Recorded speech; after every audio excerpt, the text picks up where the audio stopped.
जय हो पवन कुमार, तुर शक्ति है अपार।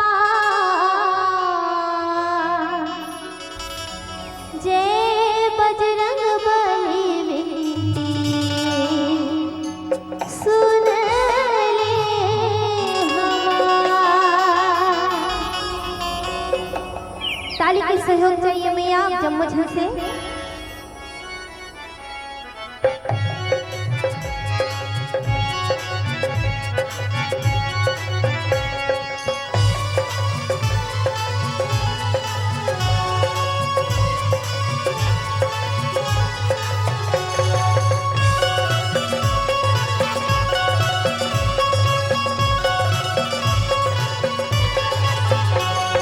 पवन कुमार तुर शक्ति है अपार। जय बजरंग बली विनती सुन ले हमार। जय बजरंग बली विनती सुन ले हमार। पवन कुमार तुर शक्ति है अपार। जय बजरंग बली विनती सुन ले हमार। जय बजरंग बली विनती सुन ले हमार।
बोले श्याम